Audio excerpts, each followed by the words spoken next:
Good morning, students. We are watching our second chapter of Science 1 Work and Energy.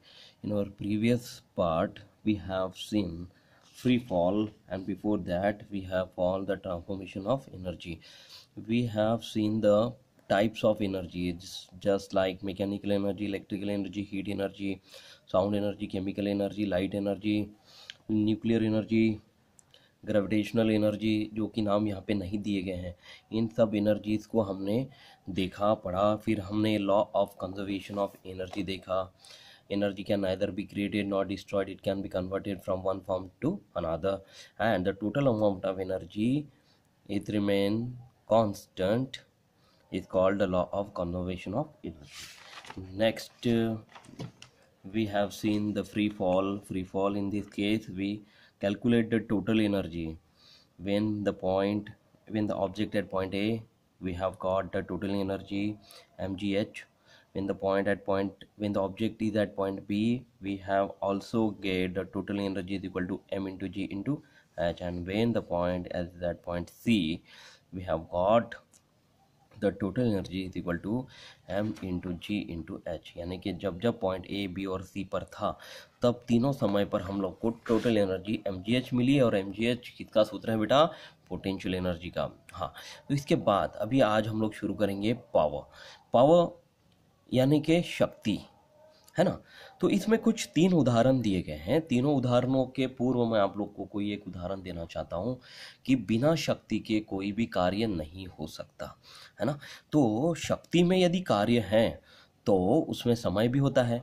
यदि हम लोग दिए हुए कार्य को लगाने के लिए बहुत समय लगा रहे हैं तो उसमें पावर ज़्यादा लग रहा है ना। यदि वो कार्य बहुत जल्दी झटपट हो रहा है, उस कार्य को दिए गए समय के अंदर वो हो रहा है, तो पावर यानी कि शक्ति ज़्यादा लगी है और वो जल्दी हो गया है ना। और यदि उसको समय लग रहा है तो पावर कम लग रहा है, इसलिए समय भी कम लग रहा है, इसलिए कार्य भी कम हो रहा है।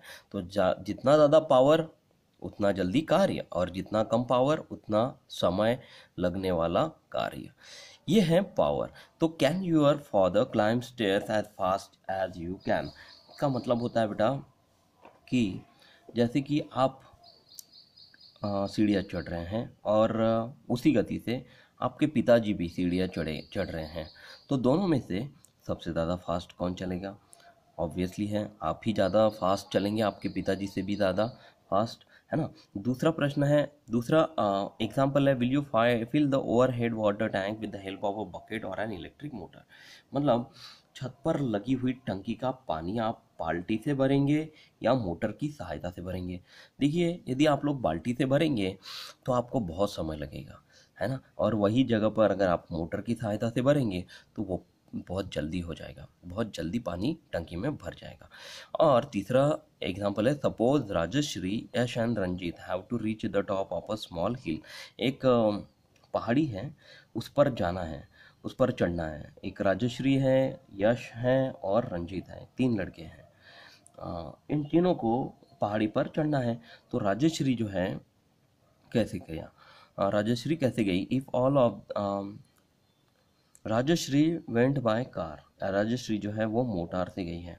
यश जो है वो यश वेंट साइकिल से गया है। वाइल रंजीत वेंट वॉकिंग, और रंजीत जो है वो पैदल गया है।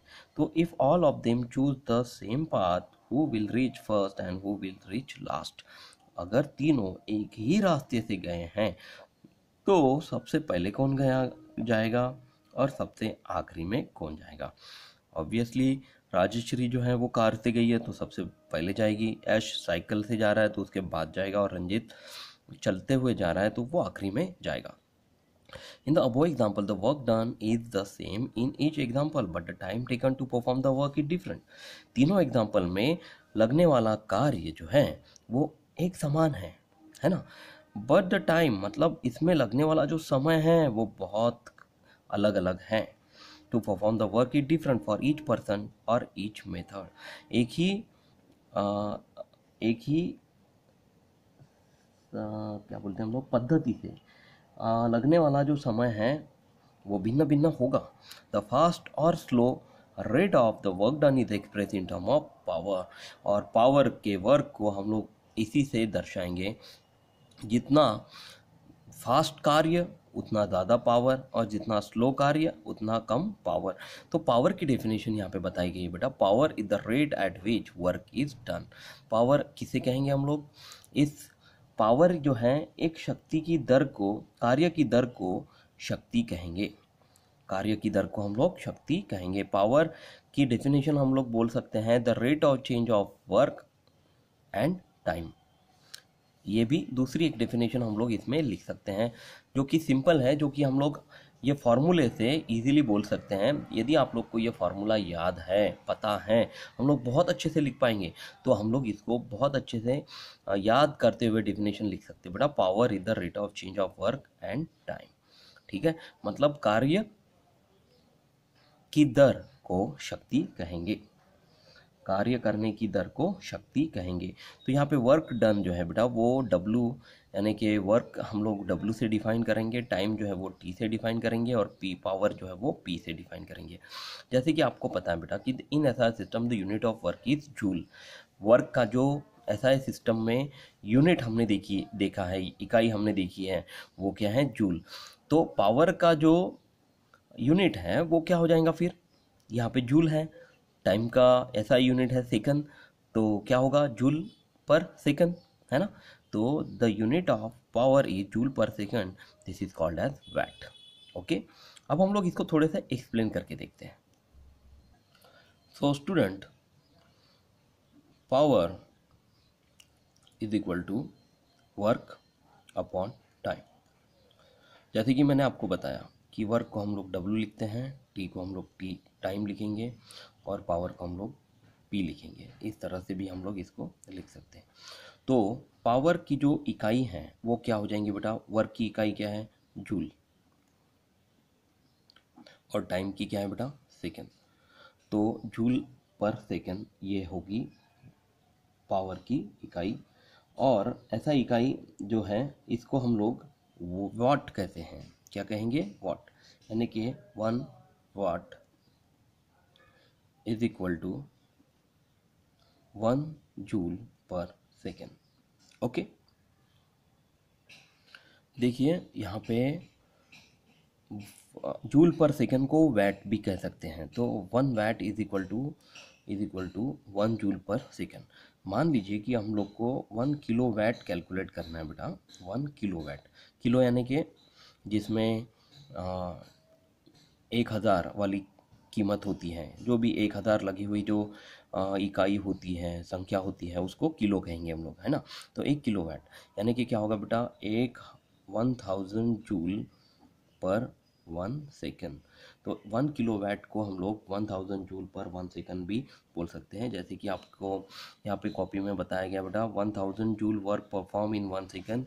देखिए 1000 joule work perform in 1 second is 1 kilowatt power, is 1 kilowatt power. ठीक है, 1 किलोवाट पावर के बाद हमको और एक यहाँ पे नई इकाई आपको यहाँ पे पता चलेगी बेटा, 1 horse power. 1 horse power is equal to 746 VAT.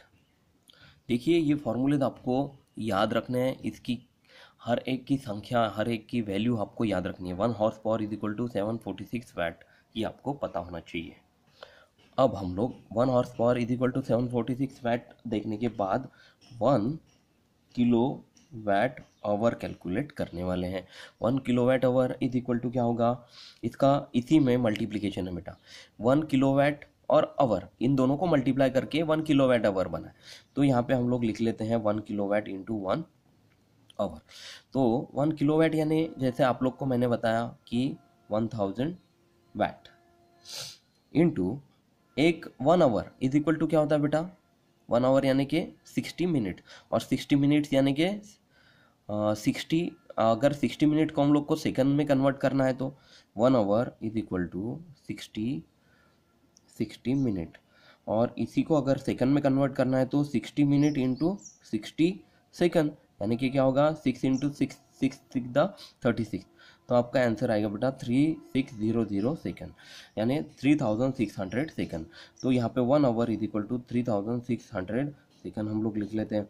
यदि इसको कैलकुलेट करें तो ये 36 वैल्यू आ जाती है। इसके ऊपर जो 2 जीरो हैं ये यहाँ पे लगा लेंगे हम लोग, और इसके बाद वाले जो 3 जीरो है ये हम लोग यहाँ पे लगा लेंगे। तो वर्क वैट इंटू सेकेंड, यहाँ पे ये हम लोग इसको लिखेंगे बेटा जूल। ओके, तो इसी को अगर हम लोगों ने पॉइंट डेसिमल पॉइंट में अगर कैलकुलेट किया तो 1 2 3 4 5 6 है ना, 6 डिजिट के पहले यहाँ पे 3.6 लिख के 10⁻6 अगर लिखा है तो ये कन्वर्ट हो जाता है जूल में, यानी कि 1 kilowatt hour is equal to 3.6 into 10⁻6 joule. ये घरेलू कार्य के लिए उपयोग में आने वाली विद्युत आपको पता होगी, है ना। जैसे आपके यहाँ पे रीडिंग लेने के लिए कोई आता है बेटा, यहाँ पे कितने यूनिट अपना मीटर घूमा है ये पता चलता है ना। तो एक यूनिट जब घूमता है तब हमने घर में कितनी ऊर्जा का उपयोग किया होता है यहाँ पे बताया गया है बेटा, वो है 1 unit is equal to 1 kilowatt hour, यानी कि 3.6 गुना 10 का घातांक 6 जूल, यानी कि इसको इंग्लिश में हम लोग बोलेंगे 3.6 इंटू 10⁻6 जूल। इतनी ऊर्जा यानी कि ऊर्जा का हमने यूज़ किया हुआ है, यानी कि जब 1 किलोवाट आवर बिजली का मीटर की रीडिंग घूमेगी इसका मतलब होगा कि हमारे 1 यूनिट हमने ऊर्जा का उपयोग किया हुआ है। तो इससे आपको समझ में आ गया बेटा कि पावर यानी कि work upon time is equal to work W upon T is equal to P, P यानी कि पावर बराबर जूल अपॉन सेकंड, ये इसकी इकाई हम लोग लिखेंगे। तो जूल अब 1 joule watt is equal to क्या होता है 1 जूल पर सेकंड, तो 1 वैट को 1 जूल पर सेकंड भी हम लोग बोलेंगे। तो 1 किलोवाट यानी कि अगर हम लोग को कैलकुलेट करना है तो 1000 जूल अपॉन 1 सेकंड हम लोग इसको कंसिडर करेंगे। तो 1 हॉर्स पावर यानी कि 746 वैट होता है, ये आपको याद रखना है। 1 किलोवाट आवर इसके बाद हमने कैलकुलेट किया वो हमको मिला है 3.6 इंटू 10⁻6 जूल। और घरेलू उपयोग में जो हमारे यहाँ पे 1 यूनिट हम लोग कैलकुलेट करते हैं, इसके लिए कार्य करने के लिए ऊर्जा का जितना उपयोग होता है वो होती है 1 kilowatt hour. Okay, so student let's start our last topic, solve problems. तो सॉल्व प्रॉब्लम्स में बेटा आप लोग को एक स्वराली का उदाहरण दिया गया है कि स्वराली, मैं एक एग्जांपल पढ़ के बताता हूँ आप लोग को। Swarali takes 20 second to carry a bag weighing 20 kg to a height of 5 meter, how much power has she used? मतलब स्वराली को 20 किलो वजन की एक बैग 5 मीटर ऊंचाई पर ले जाने के लिए 40 सेकंड लगते हैं, तो उसकी शक्ति कितनी होगी। तो इसमें जो जो चीज़ें दी गई हैं वो हम लोग लिख लेते हैं बेटा। m is equal to 20 kg है, हाइट 5 मीटर है, टाइम 40 सेकेंड है। तो the force which have to be applied by Swarali is equal to F is equal to mass into gravity. देखिए बेटा हम लोग को फार्मूला इसमें कैलकुलेट करने के लिए क्या बोला है, पावर। पावर का फार्मूला है वर्क अपॉन टाइम, पर यहाँ पे वर्क तो कहीं पे भी दिया गया नहीं, इसका मतलब यह है कि हमको वर्क कैलकुलेट करना पड़ेगा। तो वर्क का फार्मूला क्या है, फोर्स इंटू डिस्प्लेसमेंट, है ना। तो फोर्स इंटू डिस्प्लेसमेंट, डिस्प्लेसमेंट ये आपके ये भी आपके पास नहीं है, है ना। है डिस्प्लेसमेंट, यहाँ पे हमने 5 मीटर लिया हुआ है ना डिस्प्लेसमेंट। तो अब हम लोग को फोर्स कैलकुलेट करना पड़ेगा, और फोर्स का फार्मूला क्या है, मास इनटू एक्सेलरेशन, और एक्सेलरेशन होती है बेटा ग्रेविटी। तो force is equal to mass into acceleration, acceleration का जो फार्मूला है ग्रेविटी, यानी कि g बराबर 9.8, जी इज इक्वल टू 9.8 मीटर पर सेकंड। ये संख्या आपको गणित में दी गई होती है, g बराबर 9.8 मीटर पर सेकेंड। तो ये जी की वैल्यू हमने यहाँ पे पुट कर दी है। मास कितना था बेटा, वस्तु का द्रव्यमान कितना था 20 किलोग्राम गुना 9.8।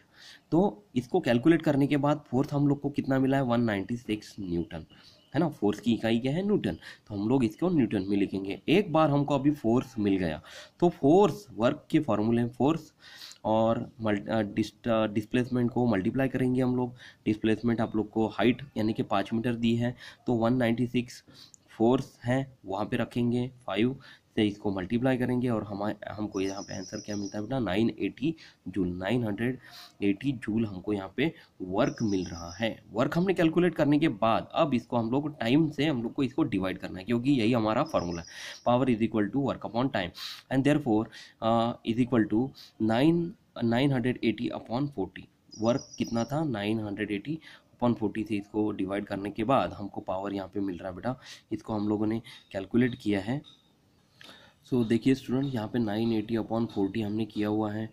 इसको और थोड़े आसानी से अगर करना चाहे तो यहाँ पे 0 0 गेट कैंसिल, तो सिर्फ संख्या कौन सी बचेगी बेटा 98 अपॉन 4। तो 98 अपॉन 4 यानी इसको हम लोग बहुत आसानी से हल कर सकते हैं। जैसे आप लोग को पता है कि 4 का पहाड़ा हम लोग को बोलना है 4 दूनी 8, 4 दूनी 8 हो गया, तो 9 में से 8 गए, 1 बचे और यहाँ पे 18 आएगा। 4 चौ 16, 4 चौ 16,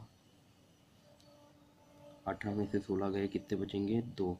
और यहाँ पे उधार का हमने यदि ज़्यादा का हमने 0 ले लिया तो यहाँ पे एक दशमलव चिन्ह हम लोग को देना है। जैसे जब भी हम लोग उधार ज़्यादा का 0 यहाँ पे बढ़ाएंगे तब तुरंत यहाँ पे एक डेसिमल पॉइंट आएगा, उसके बाद नहीं आएगा। जब जितने 0 हम लोग बढ़ाएंगे उसके बाद डेसिमल पॉइंट नहीं आएगा, सिर्फ पहली बार आता है। तो 4 4 पंचे कितना होता है बेटा 20, 20 में से 20 गए 0, यानी कि आपका उत्तर कितना है 24.5। यानी कि स्वराली को 20 किलो वजन की एक बैग 5 मीटर ऊंचाई पर ले जाने के लिए 40 सेकंड लगे हैं, तो उसकी शक्ति कितनी थी 24.5 वैट, इतनी शक्ति पावर उसको लगा हुआ है। अब हम लोग हमारा आखिरी एग्जांपल देखेंगे जो कि यहाँ पे दिया गया है बेटा।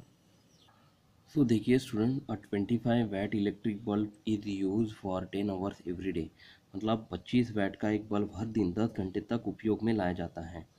How much electricity does it consume each day, every day, तो एक दिन के लिए कितनी विद्युत का उपयोग किया जाता होगा। जैसे देखिए एक यहाँ पे प्रिंटिंग मिस्टेक है बेटा, पावर यानी कि 25 वैट दिया गया आप लोग को, यहाँ पे 25 वैट है और 25 वैट पावर यदि है तो उसको हम लोगों ने किलो वैट में कन्वर्ट किया। किलो वैट में कन्वर्ट क्यों किया है, इसका मतलब इसलिए किया है बेटा कि हम लोग को एनर्जी कैलकुलेट करनी है ना। एनर्जी का फॉर्मूला क्या है, power into time. Energy is equal to power into time. आपको टाइम दिया है 10 आवर्स, आप अपना उत्तर जो आने वाला है किलोवाट आवर में, है ना। तो एनर्जी का जो यूनिट है वो किलोवाट आवर है, तो हम लोग को इसको किलोवाट में कन्वर्ट करना पड़ेगा और 10 को जैसे कि वैसे लेना होगा, तभी ये आवर में हम लोग इसको कंसीडर कर सकते हैं। यानी कि आपका जो उत्तर आने वाला है वो किलोवाट आवर में आने वाला है। तो आवर 10 तो ऑलरेडी दिया गया है, तो 10 हम लोग उसको बदलना नहीं, परंतु 25 वैट दिया है, इसको हम लोग को किलो वैट में कन्वर्ट करना है। तो जब भी हम लोग कोई भी वैल्यू लेते हैं, तो जैसे हम लोग यहाँ पे कंसिडर करके चलते हैं, तो ये 25 वैट है, इसको यदि हम लोग को किलो वैट में कन्वर्ट करना है तो 25 इंटू 10⁻³ किलो वैट में इसको हम लोग को इस तरह से लिखना पड़ेगा। यानी कि इसका उत्तर क्या आएगा 0.025 किलो वैट, ये होगा बेटा। इसको इस तरह से किलो वैट में कन्वर्ट करने के लिए 10⁻³ से हम लोग को इसको मल्टीप्लाई करना पड़ेगा। तो अब हम लोग ये वैल्यू जो है वो यहाँ पे पुट करेंगे 0.025 इंटू 10, यानी कि यदि हम लोग इन्हें इसको मल्टीप्लाई किया तो इसको गुणा करने के बाद हमें इसका उत्तर कितना मिलता है 0.25 किलोवाट आवर। तो कितनी एनर्जी लगी है उसको हर दिन चलने के लिए, है ना। एक दिन की अगर बात करें हम लोग, ऐसे बहुत रोज चलता है वो, तो एक दिन में वो उसको कितनी विद्युत लगेंगी बेटा 0.25 किलोवाट आवर, इतनी ऊर्जा उसको लगेंगी, एनर्जी उसको लगेंगी। यहाँ पे ये फार्मूला जो यूज़ किया हुआ है वो हमेशा याद रखिएगा, energy is equal to power into time, energy is equal to power into time. ठीक है, तो ये हो गया हमारा आज का पार्ट, अभी तक जितना मैंने पढ़ाया है। और ये जो 2 एग्जांपल्स हैं आज आप लोग कॉपी में लिख के रखेंगे, इसके बाद जो एक्सरसाइज के क्वेश्चन आंसर्स हैं वो आप लोग अपनी कॉपी में उतारिए। ठीक है, thank you class, God bless you, bye.